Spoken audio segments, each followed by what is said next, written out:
Update po tayo sa day 10 ng impeachment trial ni Vice President Sara Duterte ngayong araw. Iniharap ng prosecution bilang testigo ang isang dating branch manager ng Land Bank. Ang mga detalye sa ulat on the spot ni Ian Cruz. Ian?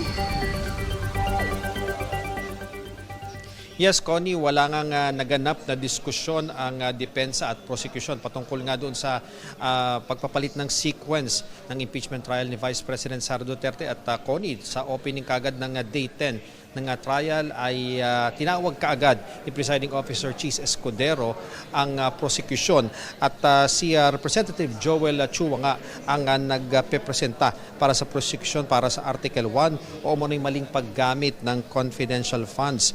Bago ipresenta ang witness nila, pinagsalita muna si Representative Leila De Lima para sa opening remarks. Pinayagan naman ito ni Escudero. Pero sa gitna ng opening remarks, nag-object si Attorney Michael Powa na conclusion of fact and law na raw ang sinasabi ni De Lima. Kaya kalaunan, Connie, pinatigil na rin Escudero si De Lima. Unang isinalang ni Congressman Chua sa witness stand ang dating manager ng Land Bank ng Shaw Boulevard na si Violeta Constantino para ito sa 4 na cheque na in-encash ng Special Disbursing Officer ng OVP na si Gina Acosta na bawat isa ay nakakahalaga ng 125 million pesos o kabuang 500 million na pesos sa bahagi ng confidential funds. Hindi na nagkaroon ng pagtatalo ukol sa pagkakakilanlan ni Constantino at mga cheque. Matapos itong kilalanin ng depensa sa pamagitan nga ng stipulation ni Attorney Michael Powa. Kinumpirma ni Constantino na sila nga ang nagproseso ng cheque noong 2023. Kinuha raw ito ng disbursing officer na si Gina Acosta kasama si Lemuel Ordonio. Ayon kay Constantino, sinabi sa kanila ng mga taga-OVP na may malaking withdrawal sila. At hindi naman, Connie, nag-cross-examination ang depensa sa testimonya nga ng Tagalan Bank. Kaya inaasahan nga na ito so far ang pinakamabilis na pagsalang ng isang witness na hindi gaya ng iba na inabot ng 2 araw. May interjection at intervention din ng mga senador sa pagtatanong ni Senador Erwin Tulfo.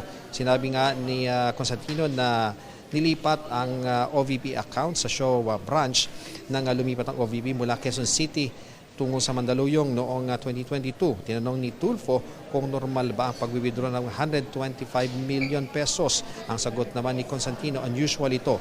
Hindi rin daw nila alam na confidential funds pala ito. Pero bilang taga-bangko ay nag-isip din sila kung saan nga ba ito gagamitin.